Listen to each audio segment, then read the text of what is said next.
Olá pessoal, tudo bem? Hoje a gente vai falar de um tema que é bastante procurado nas nossas plataformas, que é sintomas e sinais relacionados ao desconforto no estômago. É difícil a gente precisar o que a pessoa procura, o que ela está querendo dizer quando ela procura sinais e sintomas relacionados a problemas de estômago. Porque para o paciente muitas vezes é barriga, não sabe precisar o que pode ser de causa estomacal ou intestinal. E às vezes só por achar que uma dor está numa região mais superior do abdômen, poderia estar relacionado ao estômago, pode ser um erro. Por exemplo, não é infrequente que pacientes com sintomas muito parecidos de problemas de estômago tenham, na verdade, outros problemas, como por exemplo, pedra na vesícula. A pedra na vesícula pode trazer para o paciente que tem sintomas, que ocorre só em 20% das vezes, pode trazer sinais e sintomas como, por exemplo, enjoo depois de comer, dores em cólica na região superior do abdômen, não tem relação direta com o estômago. Além disso, a gente tem uma grande porção do intestino grosso que está também localizada na parte superior do abdômen, e o mais comum é que esses pacientes tenham sintomas de cólicas, principalmente relacionadas à distensão desse intestino, que comumente a gente chama de gases, levando a dores às vezes agudas, de início imediato, estava bem aí, começou essa dor de repente, e essas dores podem ser inclusive bastante fortes. Às vezes o paciente tem que parar, respirar um pouco fundo, ficar um pouquinho quietinho para esse gás, essa distensão passar um pouquinho adiante e aliviar esse desconforto. Dessa forma, não é tudo que dói na parte de cima da barriga, na parte mais alta da barriga, que está relacionado a problemas de estômago. Mas vamos falar um pouquinho sobre, aí sim, os problemas relacionados ao estômago, que é uma causa muito comum, principalmente na nossa sociedade, que está cada vez mais estressada, trabalhando cada vez mais, dormindo menos. Graças a Deus a gente tem uma redução grande aí no número de pessoas que fumam, porque o cigarro é sim uma causa importante de alterações do esôfago, do estômago e do começo do intestino delgado, do duodeno, que são agravados pelo hábito de fumar. Então que bom que a maior parte da população está tomando consciência e deixando de vez esse hábito que pode ser causa por si só de desconforto dessa região. Mas, como eu dizia, o estresse, noites mal dormidas, pressão no trabalho, às vezes traumas psicológicos, uma grande tristeza, crises de ansiedade, inclusive de depressão, podem levar não só uma alteração do fluxo sanguíneo do estômago, o que gera a dor e, de fato, uma gastrite, o que o pessoal no passado chamava de gastrites nervosas. Isso é um fato, isso ocorre de fato, O estresse faz com que ocorra isso, um aumento de catecolaminas, ou seja, da adrenalina no sangue, que essa vida moderna, correria e preocupação trazem para nós. Isso altera todo o fluxo sanguíneo da região do estômago, permitindo que aflorem as inflamações, que a gente diminua nossos mecanismos de defesa contra a agressão do nosso próprio ácido do estômago. Então, isso é uma coisa importante da gente falar. O que acaba causando esses sintomas? Na grande maior parte das vezes, a gente chama isso tudo de dispepsia. É uma série de sinais e sintomas relacionados a alterações do esôfago, estômago e do duodeno. E isso ocorre geralmente por um desbalanço entre fatores que agridem o estômago, como o estresse que eu acabei de mencionar, ou o cigarro, versus a nossa capacidade de resistir contra o nosso próprio ácido. O ácido que a gente tem no estômago, ele tem uma função muito importante na digestão dos alimentos, em esterilizar os alimentos de patógenos, bactérias que a gente possa ter ingerido de forma inadvertida, e no início do processo químico de digestão que já se inicia na boca com a própria saliva. Então é importante a gente manter esse ambiente bem ácido para o nosso organismo. E esse pH, o coeficiente de acidez do estômago, é bastante baixo, em torno de 2. Para você ter ideia, o suco de limão ele tem um pH em torno de 4. E aí já fica um parênteses, está cada vez mais frequente aqui no consultório a gente vê pessoas com o hábito de tomar limão puro ou água com limão, principalmente pela manhã. Não sei dizer ao certo de onde veio isso, mas é uma coisa que bastante vinculada na mídia, dizendo que aumenta a taxa de metabolismo e que não traria mal para o paciente, já que ele se tornaria alcalino ou básico dentro do estômago.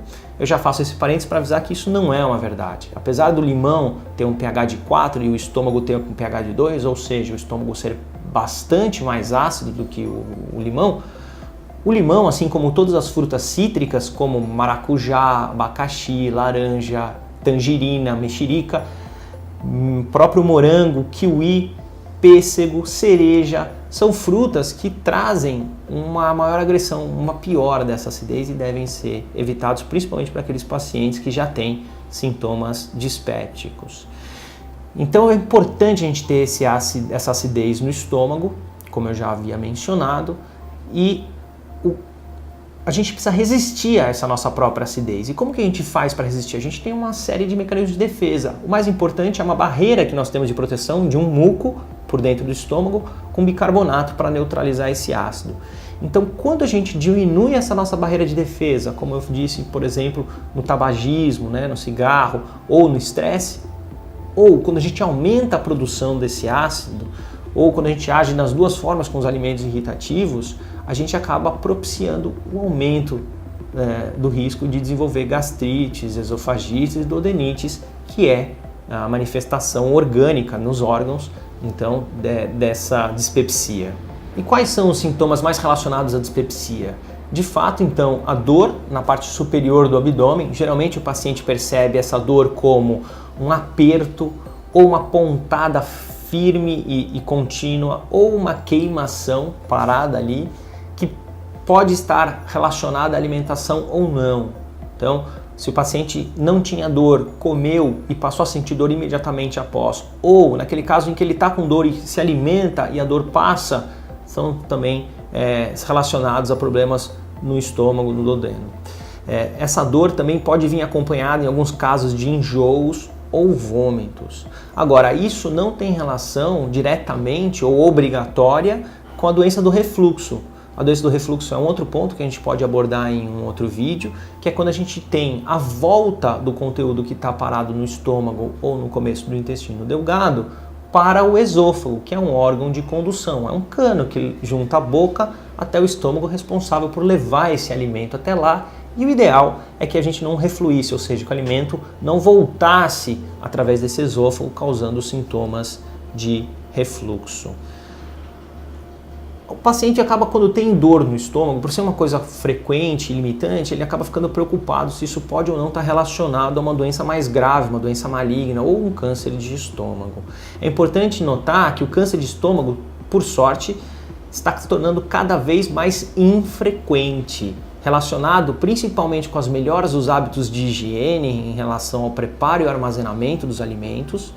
E a melhor cocção também é responsável por menores taxas de infecção. A gente consegue com isso diminuir os índices de câncer gástrico, câncer do estômago, assim como a redução do tabagismo, do álcool e, se a gente puder ainda interferir, diminuindo os alimentos que aumentam o risco de câncer, como os alimentos embutidos, os defumados, os alimentos extremamente quentes, como a gente tem no hábito do chimarrão, principalmente no sul do nosso país, o excesso de alimentos industrializados. Com isso a gente consegue reduzir o risco do câncer gástrico. No entanto, como eu já mencionei, é um tumor cada vez mais raro, cada vez mais infrequente e hoje certamente não é algo que a gente frequentemente vê no consultório. Então a dor que você está sentindo, muito provavelmente se trata apenas de uma dispepsia, ou seja, de uma gastrite relacionada a um desbalanço entre as agressões e as suas defesas. Eu vou falar para vocês agora então alguns hábitos que são interessantes a gente adotar para não só melhorar aqueles quadros de dor, mas também para evitar que eles voltem a surgir, no caso se você já teve, ou para que você não venha a ter. É importante a gente comer frequentemente e evitar o uso de balas e chicletes. Quando a gente fica mascando chiclete, a gente está dizendo para o nosso estômago, se prepara que vai vir alimento, só que esse alimento nunca vem. Então ele realmente vai se preparando para receber esse alimento, ele aumenta a produção de ácido e esse alimento, quando não vem, esse excesso de ácido acaba tendo que ser neutralizado ou suportado pelo estômago. Por isso que é interessante a gente evitar esses hábitos. Além disso, como eu mencionei, o cigarro, o excesso de álcool, independente se é um álcool destilado, se ele é um álcool fermentado, os refrigerantes, os alimentos industrializados, os alimentos cítricos, como eu já mencionei, algumas frutas cítricas, o excesso de gordura, e aí pessoal, fica um alerta, cuidado que a gordura nem sempre significa aquele pastel, aquela fritura de imersão. Às vezes a gordura está no alimento sem a gente perceber. Por exemplo, os queijos gordos, né? Os queijos amarelos, então mussarela, provolone, parmesão, queijo prato, são queijos mais gordurosos e devem ser evitados. Queijo camembert, o queijo brie, o gorgonzola. Assim como o leite em si não faz mal para a doença dispéptica, mas o leite integral, o leite semi-desnatado, por ter um teor maior de gordura, também pode impactar de forma negativa, levando a um outro sintoma que também está relacionado à doença dispéptica, a gastrite, que é a sensação de empachamento. O que é o empachamento? Empachamento é aquela sensação de que você comeu um amendoinzinho, mas parece que você comeu um elefante. Você já chega na outra refeição ainda meio empapuçado, sem apetite. Isso pode ser agravado, como eu estava dizendo, por alimentos gordurosos, o excesso de fibras, né, o excesso de alimentos integrais, porque eles ficam mais tempo parados no estômago e podem piorar essa sensação. Não que esses alimentos sejam responsáveis diretamente pela dispepsia, mas pioram essa sensação e a percepção do paciente. Então é isso, pessoal. Esses são alguns sinais e sintomas relacionados à doença dispéptica. Espero que eu possa ter esclarecido e também passado algumas orientações de o que fazer para evitar ou pelo menos melhorar em parte esse seu desconforto.